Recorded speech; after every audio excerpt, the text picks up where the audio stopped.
Now, I want to share a story with you, and this is actually an article that I wrote over the weekend called All Wars Are Bankers' Wars. And I went in, I did a lot of research. It's posted to the front page of whatreallyhappened.com. I understand it's already gone viral. It's being reposted around the web. But I wanted to basically tell it to you here on the radio show. And it's a very long story. We're probably going to take the rest of the hour to do it. But it's something that you need to understand, that all of these wars and assassinations that we're told are crazed lone nut assassins or weapons of mass destruction or bringing democracy, all of them track back to the private central bankers as the initiating event. And the more you study this, the more you will realize all the wars are wars for the bankers, for the private central bankers. And I know a lot of people are going to have difficulty comprehending this, just how many of these wars we have fought as a nation were fought for no other purpose than to force private central banks onto nations that did not want them. So we're going to have a few examples so you understand why at this particular time in history the United States government is mired in so many wars against so many foreign nations. And there's plenty of precedents for this. Now, going back to the beginning, the United States fought the American Revolution primarily over King George III's Currency Act, which forced the colonists to abandon their own government-issued currencies and conduct business only using printed banknotes borrowed at interest from the Bank of England. If you go back to the writings of Ben Franklin, direct quote, the refusal of King George III to allow the colonies to operate an honest money system which freed the ordinary man from the clutches of the money manipulators was probably the prime cause of the revolution. That's Ben Franklin. Now, our public schools don't teach that because you're not supposed to know that the bankers were really behind the American Revolution. After the Revolution, the United States adopted a revolutionary, radically different economic system in which the government issued its own value-based currency so that private banks couldn't skim the wealth of the people through interest-bearing banknotes. So the American Revolution was fought primarily to free the American people from King George III's Currency Act, which ordered them to conduct all business using printed banknotes borrowed at interest from the Bank of England. So the Bank of England was just, raking in wealth from the labor of the American people in exchange for ink and paper. And that fueled the anger that led to the American Revolution. Your public schools don't spend a lot of time on that, but that was really what it was all about. So the revolution was over, the United States was born, but the private bankers are nothing if not dedicated to their schemes to acquire other people's wealth, and they knew full well how easy it is to corrupt a nation's leaders. Now, just 1 year after Mayor Amschel Rothschild had uttered his infamous, "Let me issue and control the nation's money, and I care not who makes the laws," private bankers succeeded in setting up a new private central bank called the First Bank of the United States, largely through the efforts of the Rothschilds' chief supporter in the United States, Alexander Hamilton. Now, this First Bank of the United States was founded in 1791, and by the end of its 20-year charter, the First Bank of the United States had almost ruined the nation's economy while enriching the bank's owners. As a result, Congress refused to renew the charter and signaled their intention to go back to a state-issued, value-based currency on which the people paid no interest at all to any banker. This resulted in a threat from Nathan Mayer Rothschild against the U.S. government. Quote, "Either the application for renewal of the charter is granted, or the United States will find itself involved in a most disastrous war." End quote. Congress still refused to renew the charter for the First Bank of the United States, whereupon Nathan Mayer Rothschild railed, quote, "Teach those impudent Americans a lesson. Bring them back to colonial status." End quote. Financed by the Rothschild-controlled Bank of England, Britain then launched the War of 1812 to recolonize the United States and force them back into the slavery of the Bank of England's banknotes, or to plunge the United States into so much debt they would be forced to accept a new private central bank. And the plan worked. Even though the United States won the War of 1812, Congress was forced to grant a new charter for yet another private bank, issuing the public currency as loans at interest, the Second Bank of the United States. Once again, private bankers were in control of the nation's money supplied and cared not who made the laws or how many British or American soldiers had to die for it. So once again, the nation was plunged into debt, unemployment, poverty by the predations of the private central bank, and in 1832, Andrew Jackson successfully campaigned for his second term as president under the slogan, "Jackson and no bank." True to his word, Jackson succeeded in blocking the renewal of the charter for the Second Bank of the United States of America. And this was where that famous quote came from Andrew Jackson. Quote, "Gentlemen, I too have been a close observer of the doings of the Bank of the United States. I have had men watching you for a long time, and I am convinced that you've used the funds of the banks to speculate in the breadstuffs of the country. When you won, you divided the profits amongst you, and when you lost, you charged it to the bank. You tell me that if I take the deposits from the bank and annul the charter, I shall ruin 10,000 families. That may be true, gentlemen, but that is your sin. Should I let you go on, you will ruin 50,000 families, and that would be my sin.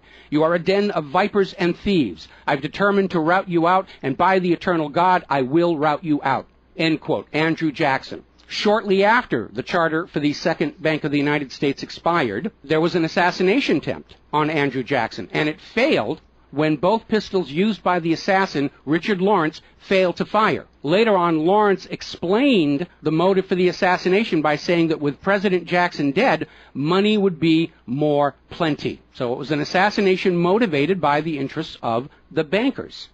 Now, our public school system is as subservient to the bankers' wishes to keep certain history from you, just as the corporate media is subservient to Monsanto's wishes to keep the dangers of GMOs from you, and the global warming cult's wishes to conceal from you the fact that Earth has actually been cooling for the last 16 years.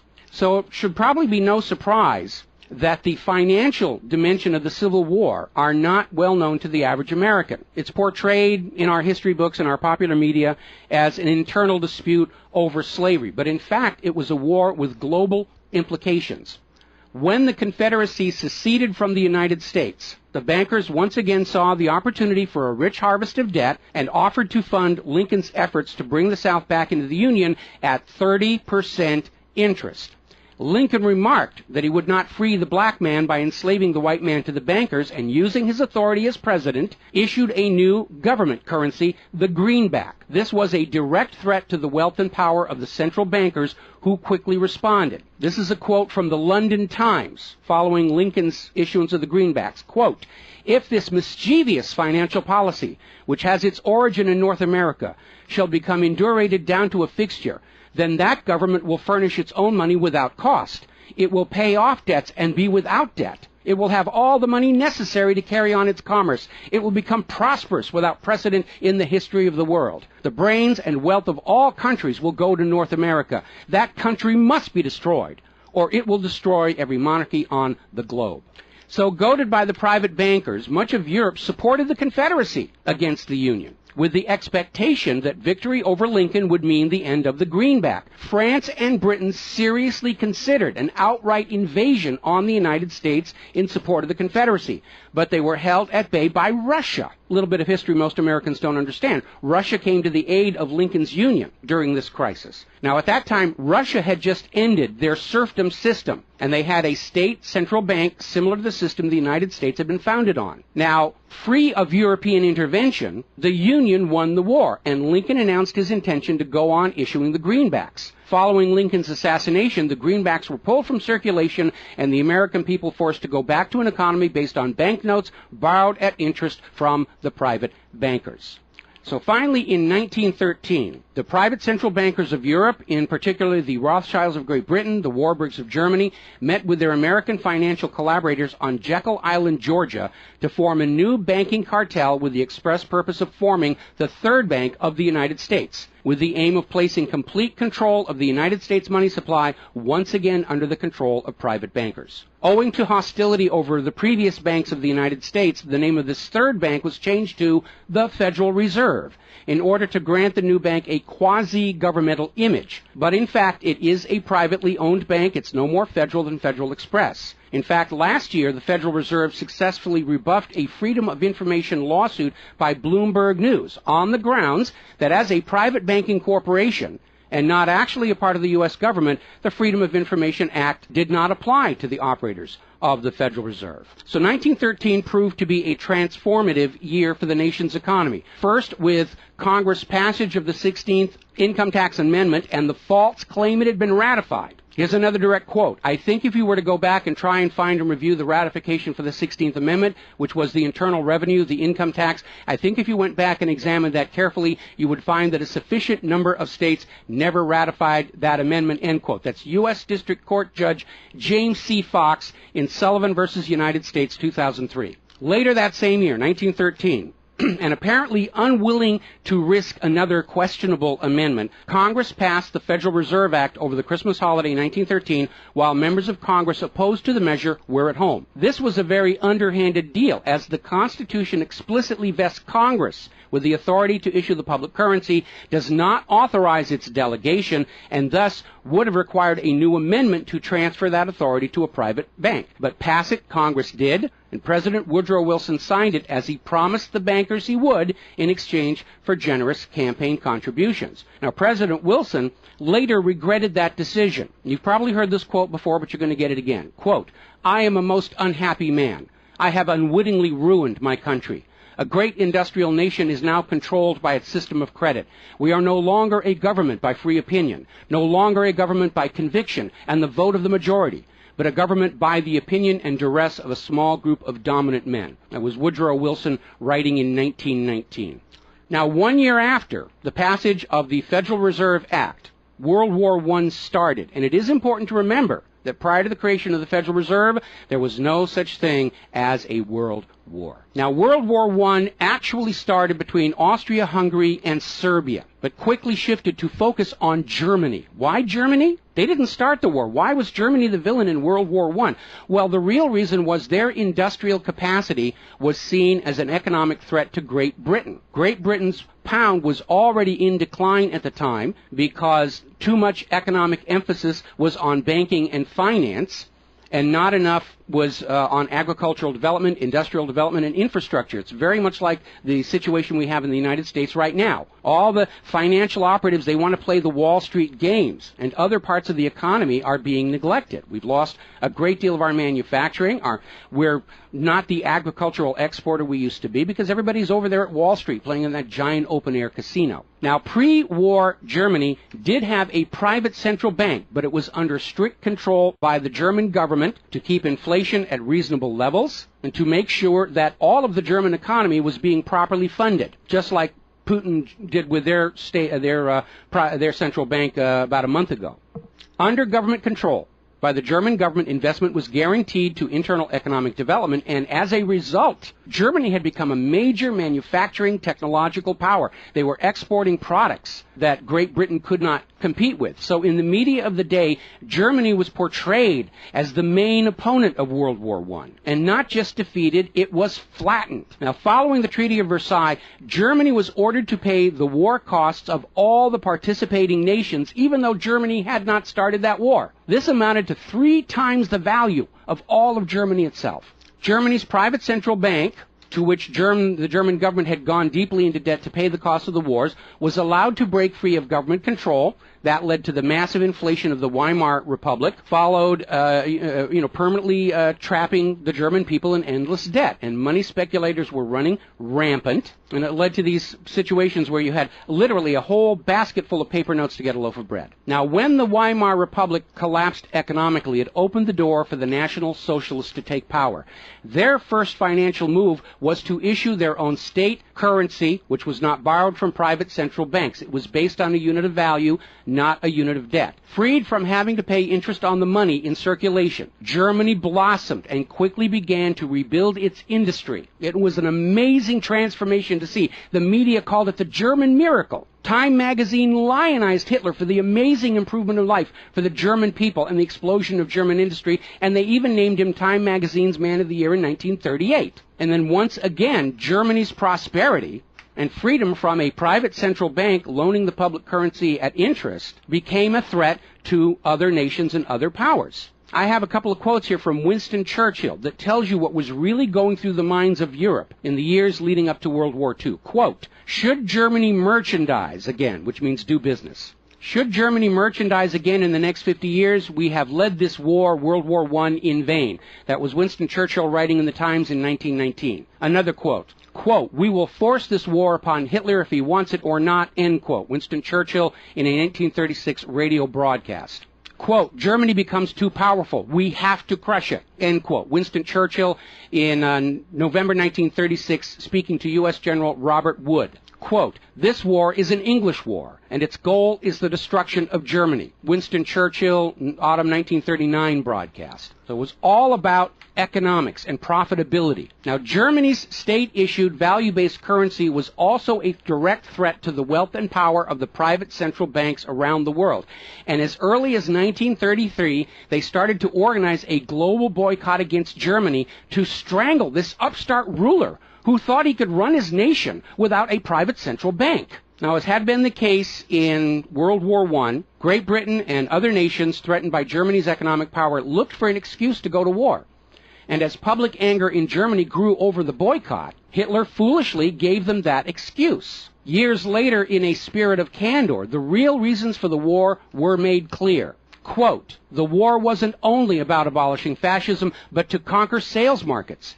We could have, if we had intended so, prevented this war from breaking out without doing one shot, but we didn't want to." End quote. Winston Churchill to Harry Truman, March 1946. One more quote here. Quote, "Germany's unforgivable crime before World War II was its attempt to loosen its economy out of the world trade system and to build up an independent exchange system from which the world finance couldn't profit anymore. We butchered the wrong pig." End quote. Winston Churchill writing in his book, The Second World War.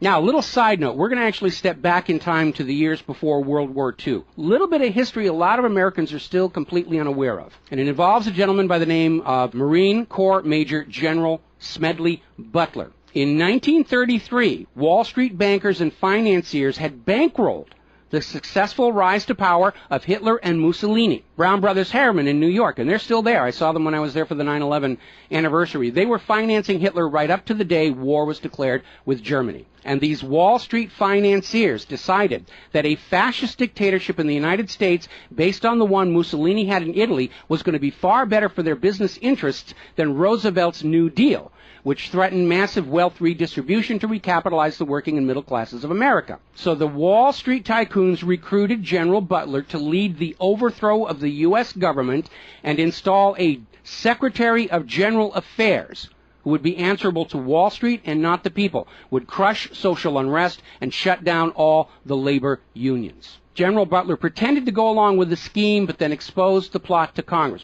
So they recruited Marine Corps Major General Smedley Butler to lead this coup d'etat because Butler was very popular with the soldiers, and his image as part of this move would help convince the military this was the right thing to do. Now, to his credit, Major General Smedley Butler, remembering his oath to the Constitution, pretended to go along with the scheme, but then exposed the plot to the United States Congress. Congress, then as now in the pocket of Wall Street bankers, refused to act. When Roosevelt learned of the planned coup, he demanded the arrest of the plotters, but the plotters simply reminded Roosevelt that if any one of them were sent to prison, their friends on Wall Street would deliberately collapse the still fragile U.S. economy and blame Roosevelt for it. So Roosevelt was unable to do anything about this attempted coup d'etat until the start of World War II, at which time he prosecuted many of the plotters under the Trading with the Enemy Act. Now, mostly it was glossed over. Oh, it's just a rumor, unfounded. It's wacko conspiracy theory. But in 1967, the congressional minutes of Smedley Butler's revelation to Congress of the coup were finally released to the public. You ever see this movie 7 Days in May? Kirk Douglas and Burt Lancaster, about an attempted military takeover of the United States of America, was based loosely on this story. But of course, in the movie, the bankers being behind the Burt Lancaster character was completely removed from the script here. Now, Smedley Butler is also famous for writing a work called War is a Racket, and I would like to read you a quote from that. Quote, "I spent 33 years and 4 months in active military service as a member of our country's most agile military force, the Marine Corps. I served in all commissioned ranks from second lieutenant to major general. And during that period, I spent more of my time being a high-class muscle man for big business, for Wall Street, and for the bankers. In short, I was a racketeer, a gangster for capitalism. I suspected I was just part of a racket at the time. Now I'm sure of it. Like all members of the military profession, I never had an original thought until after I left the service. My mental faculties remained in suspended animation while I obeyed the orders of the higher-ups. This is typical with everyone in the military service. Thus, I helped make Mexico and especially Tampico safe for American oil interests in 1914. I helped make Haiti and Cuba a decent place for the national City bank boys to collect revenues in. I helped in the raping of half a dozen Central American republics for the benefit of Wall Street. The record of racketeering is long. I helped purify Nicaragua for the International Banking House of Brown Brothers in 1909 through 1912. I brought light to the Dominican Republic for American sugar interests in 1916. In China in 1927, I helped see to it that the Standard Oil went its way unmolested. During those years, I had, as the boys in the back room would say, a swell racket.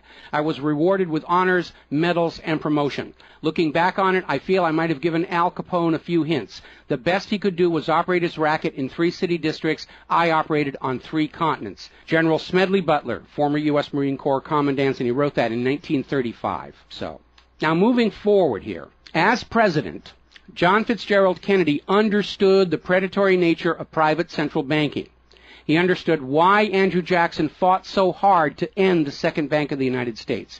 So Kennedy wrote and signed Executive Order 11110, which ordered the U.S. Treasury to issue a new public currency called the United States Note. Now, Kennedy's United States notes were not borrowed from the Federal Reserve. They were created by the U.S. government and backed by the silver stockpiles held by the U.S. government. It represented a return to the system of economics the United States had been founded on, and it was perfectly legal for Kennedy to do so under the Constitution.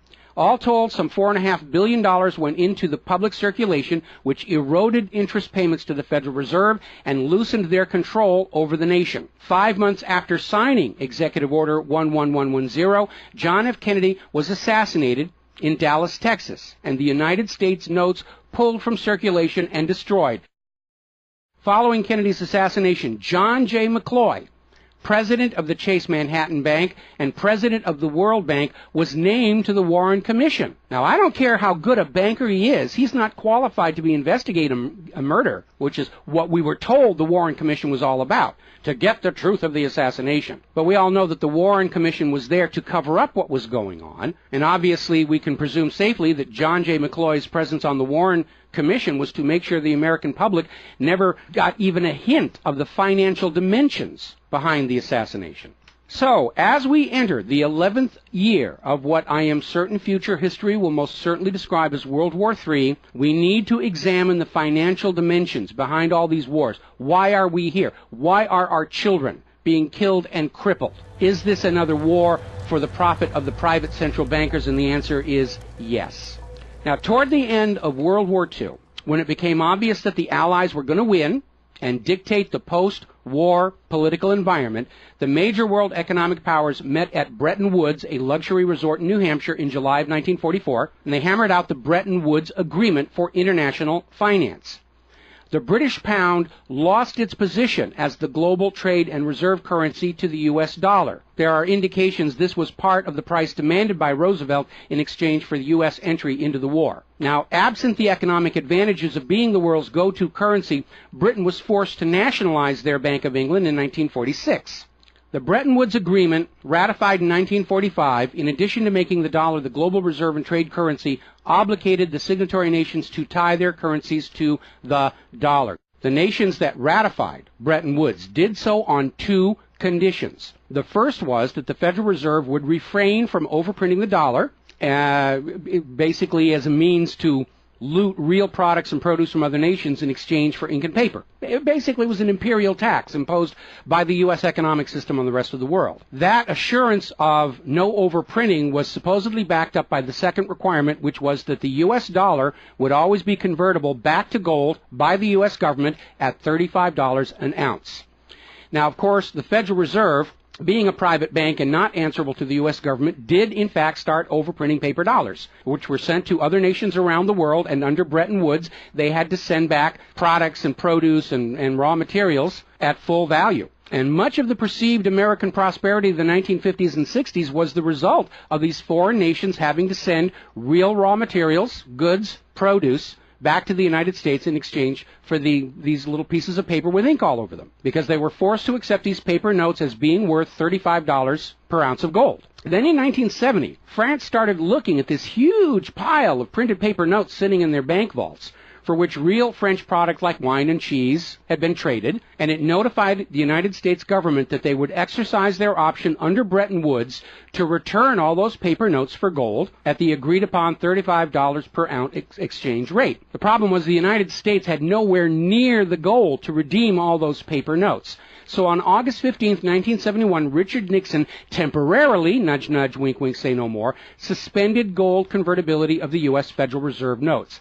This Nixon shock, as it was termed at the time, effectively ended Bretton Woods, and many global currencies started to delink from the U.S. dollar. And it created another problem because the United States had been collateralizing their loans, money borrowed from other governments and foreign investors, with the American nation's gold reserves. And with the awareness that there wasn't enough gold to redeem all the Federal Reserve notes, lenders to the U.S. were starting to wonder, did the U.S. government have enough gold to collateralize their outstanding debts? Foreign nations began to get very nervous about the loans to the United States, and they were understandably reluctant to loan any additional money without some form of collateral. So what Richard Nixon did is he founded the environmental movement with the EPA and its various programs like wilderness zones and roadless areas and heritage rivers, wetlands, and all these other little different programs which all took vast areas of public lands and made them off limits to the American people, who are technically the owner of all those lands. But Nixon had no concern for the environment, and the real purpose of this land grab, under the guise of the environment, was to pledge those pristine lands and their vast mineral resources as collateral on the outstanding national debt. The multitude of all these different programs was simply to conceal the scale of the land grab and collateralization of the American people's heritage. And it actually today covers almost 25% of the entire nation, is now locked up by these EPA programs and pledged as collateral on government borrowing. Now, with open lands, available lands for collateralization already in short supply, the U.S. government embarked on a new program to shore up sagging international demand for the dollar.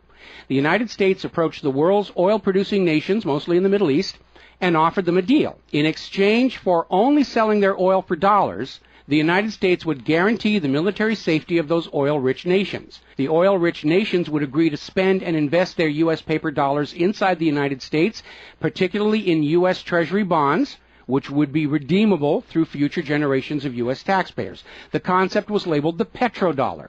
In effect, the United States, no longer able to back the dollar with gold, was now backing it with oil, other people's oil. And that necessity to keep control over those oil nations to prop up the dollar has dominated America's foreign policy in the region ever since. But as America's manufacturing and agriculture has declined, the oil-producing nations faced a dilemma. Like France, they've got piles and piles of these paper notes and treasury bonds piling up in their vaults, and there really wasn't all that much except real estate they wanted to buy from the United States of America. Europe's cars and aircraft were superior and less costly. In more recent times, America's experiment with GMO food crops has led a lot of nations to simply avoid buying U.S. agricultural exports. Israel's constant belligerence against its neighbors has caused the oil-producing nations to wonder if the U.S. could actually keep their end of the petrodollar arrangement. So oil-producing nations started to talk of selling their oil for whatever currency the purchasers wanted to pay. Iraq, already somewhat hostile to the United States following Desert Storm, demanded the right to sell their oil for euros in 2000. In 2002, the United Nations agreed that Iraq had a right to sell their oil for euros under the Oil for Food program. 1 year later, 2003, the United States reinvaded Iraq, lynched Saddam Hussein, and placed Iraq's oil back on the world market, only available for U.S. dollars. Now, the clear U.S. policy shift following 9/11, away from at least attempting to appear to be an impartial broker of peace in the Mideast to one of unquestioned support for Israel's aggressions, only further eroded confidence in the petrodollar deal, and even more oil-producing nations started openly talking of trading their oil for other global currencies. So over in Libya, Muammar Gaddafi had instituted a state central bank and a value-based trade currency, the gold dinar. Gaddafi then announced that Libya's oil was for sale, but only for the gold dinar. Other African nations, seeing the rise of the gold dinar and the euro, even as the U.S. dollar continued its inflation-driven decline, flocked to the new Libyan currency for trade. This move had the potential to seriously undermine the global hegemony of the dollar. French President Nicolas Sarkozy reportedly went so far as to call Libya a threat to the financial security of the world. So the United States invaded Libya under the guise of supporting a popular rebellion. They brutally murdered Gaddafi, apparently because the object lesson of Saddam's lynching had not been enough of a message, imposed a private central bank, and returned Libya's oil output to dollars only. The gold that was supposed to be made into the gold dinars, as of the last report I could find, unaccounted for. Now, according to General Wesley Clark, the master plan for the dollarification of the world's oil nations included 7 targets: Iraq, Syria, Lebanon, Libya, Somalia, Sudan, and Iran. Venezuela, which has started selling their oil to China for the yuan, seems to be a late addition. What is notable about those original 7 nations targeted by the U.S. is that none of them are members of the Bank of International Settlements. This is the private central banker's private central bank located in Switzerland. That meant that those 7 targeted nations were deciding for themselves how to run their nation's economies rather than submitting to the international private central bankers. Now, of course, the bankers' gun sights are on Iran, which dares to have a government central bank and sell their oil for whatever currency they choose. The war agenda for Iran is, as always, to force Iran's oil to be sold only for dollars and to force them to accept a privately owned central bank. Now, you have been raised by a public school system and a media that constantly assures you that the reasons for all these wars and assassinations are many and varied. We're bringing democracy to the conquered lands. We hear that a lot when actually the U.S. hasn't. The usual result of a U.S. overthrow is the imposition of a pro-business, pro-Wall Street, pro-U.S. dictatorship. Good example, the 1953 CIA overthrow of Iran's democratically elected government of Mohammad Mossadegh and the imposition of the Shah. Or the 1973 CIA overthrow of Chile's elected government of President Salvador Allende and the imposition of the dictator Augusto Pinochet. Another one of the excuses we'll get is we have to save the people from a cruel oppressor. That's the one they're using in Syria right now. Revenge for 9/11. That was a big one going into Iraq. And then later on, President Bush was caught on video saying, no, Iraq had nothing to do with 9/11. And behind all of them, that tired, worn-out, catch-all excuse for invasion, weapons of mass destruction. Assassinations are always passed off as crazed lone nuts to obscure the real agenda. And the real agenda of the bankers is very simple. It is enslavement of the people by creation of a false sense of obligation. Now, that obligation is false because the private central banking system by design creates more debt than money with which to pay the debt. There is no way out the way it's set up. It's impossible to escape as long as you're playing by their rules. And you need to understand, private central banking is not science. It is a religion. It's a set of arbitrary rules created to benefit the priesthood, meaning the bankers, and it is supported only because people believe this is the way it's supposed to be.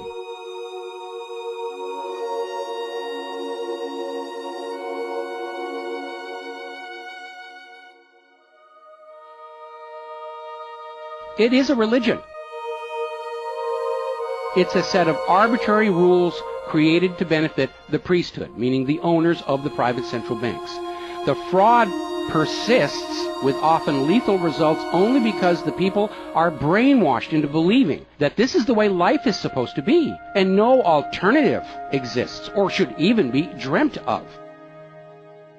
Now, this same approach, the same brainwashing, was true of 2 earlier systems of enslavement, rule by divine right and slavery, both systems built to trick people into obedience, and both now recognized by modern civilization as illegitimate. So now we are on the verge of a new era in history where we will recognize that rule by debt, rule by private central bankers issuing the public currency as a loan at interest is equally illegitimate. It only works as long as people allow themselves to believe that this is the way life is supposed to be. But you need to understand something that's the core of the issue. Private central banks do not exist to serve the people, the community, or the nation. Private central banks exist to serve their owners, to make them rich beyond the dreams of Midas, and all for the cost of ink, paper, and the right bribe to the right official, and the occasional assassination. But behind all these wars and all these assassinations, the 100 million plus horrible deaths from all of these wars, lies a single policy of financial dictatorship. The private central bankers only allow rulers to rule, only on the promise that the people of a nation be enslaved to the private central banks. Rulers who do not go along with that will be killed, their nation invaded by those other nations still enslaved to the private central banks. The bankers themselves don't fight these wars. Their children are not in these wars. A nation tries to break free of the private central bankers like Libya. All the other nations under the bankers' control pile on and destroy them. This so-called clash of civilizations you are being told about by the corporate media,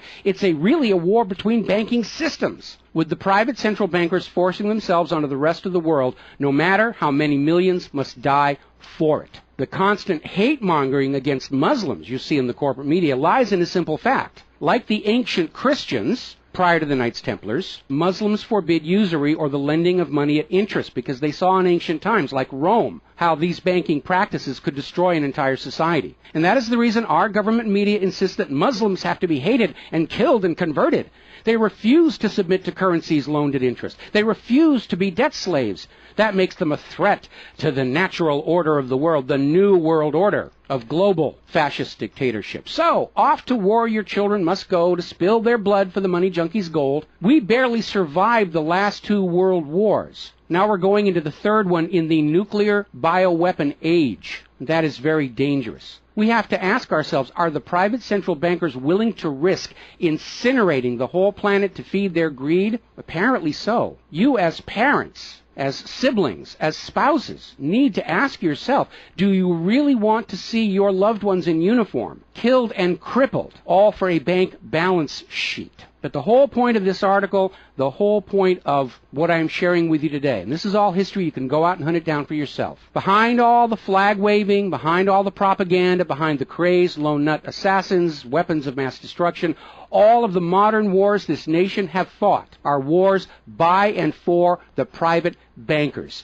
fought and bled for by third parties unaware of the true reason they're expected to gracefully accept being killed and crippled for. And the process is quite simple. We've explained it before on this show. As soon as the private central bank issues its currency as a loan at interest, the public is forced deeper and deeper into debt. When the people are reluctant to borrow anymore, that's when the Keynesian economists demand the government borrow more to keep the pyramid scheme working. When both the people and the government refuse to borrow anymore, that is when the large wars get started, to plunge everyone even deeper to debt to pay for the war, and then after the war to borrow even more to rebuild. And when these horrible wars are over, the ordinary people have basically what they had before the war, except their graveyards are a lot larger, and everyone is in debt to the private bankers for the next century. That is why Brown Brothers Harriman in New York was funding the rise of Adolf Hitler, because war is the bankers' richest harvest. We all need to recognize this is what all these wars have been about. Private central banking, enlarging their domain, imposing their will on nations that do not want it, imposing their system on the rulers of nations who do not want it. Bribery, blackmail, assassination, they will do anything to maintain their stranglehold on the productivity of the world's people. And as long as private central banks are allowed to exist, inevitably, as the night follows the day, there will be poverty, hopelessness, millions of deaths in endless world wars until the earth itself is sacrificed in flames to Mammon. The path to true world peace lies in the abolishment of all private central banking everywhere and a return to the state-issued, value-based currencies that allow nations and people to become prosperous through their own labor and development and efforts. Now, I mentioned the Knights Templars. Prior to the Knights Templars, Christianity, like Islam, forbade usury because Christianity, much of Orthodox Christianity, came out of Rome, and they had seen firsthand what debt-based economies do, even to the Roman Empire. They'd seen it firsthand. So they had a ban on usury. And the Knights Templars were able to basically either bribe or blackmail the Pope to get a special dispensation that allowed them to rent money, is what they called it. They didn't call it usury, they called it renting money. A lot of modern predatory banking practices were pioneered by the Knights Templars. And they plunged Europe into hopelessly unpayable debt until finally French King Philip IV, otherwise known as Philip the Fair, did the only solution he could do. Because he understood, as long as you believed in the rules of the bankers, as long as you played by the rules they created to serve themselves, you are hopelessly trapped. And so Philip thought outside the box, and I know he's demonized for it, but in looking at the history of the Templars, it was his last resort. He sent messages to all of the regions in France, secret orders on the same time, in the same moment, on the same day. All of the Templars were arrested. and their commanderies, which is what they called their banks, were broken into, looking for looted wealth. They didn't find a lot of it. It was a paper empire, just like the Federal Reserve is. It's all based on paper. There's nothing of any real value there. It's all paper notes. And he sent the Templars to prison and execution, except for Scotland and Portugal, where the Pope and King Philip IV really didn't have a lot of control.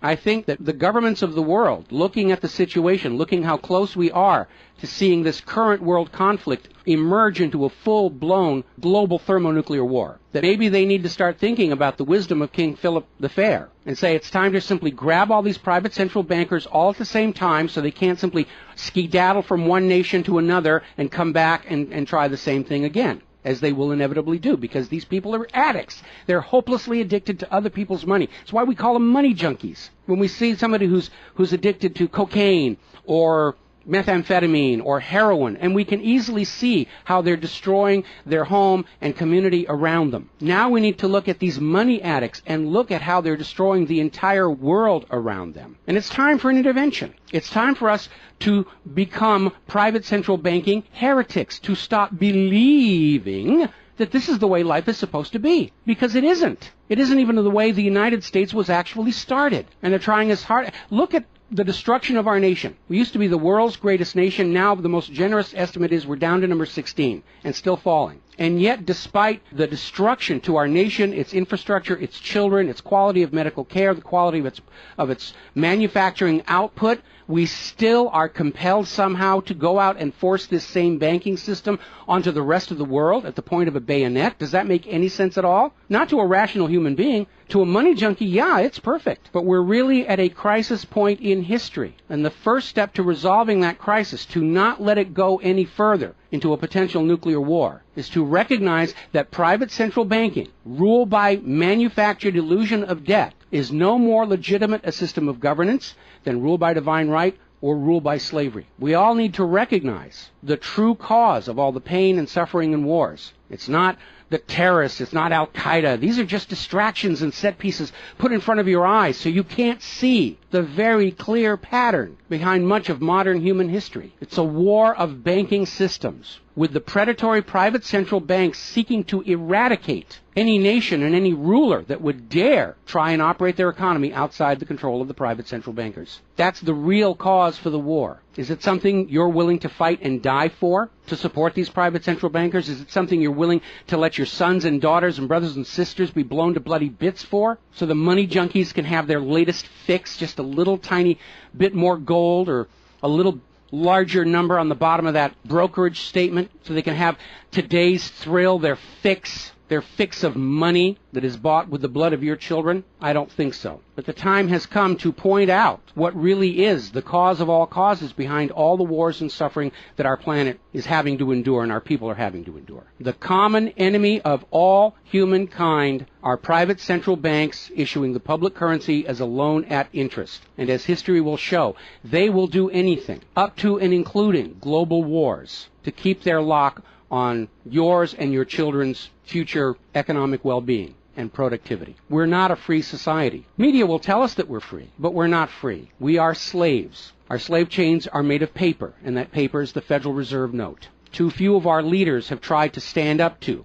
this system of enslavement, usually with lethal results. But if all the people of the world at the same time stand up and say no more private central banks, it will come crashing down, just as slavery did, just as rule by divine right did, and then we'll be embarking on a new era in human history, where the emphasis on social development is on the people and not on the money junkies.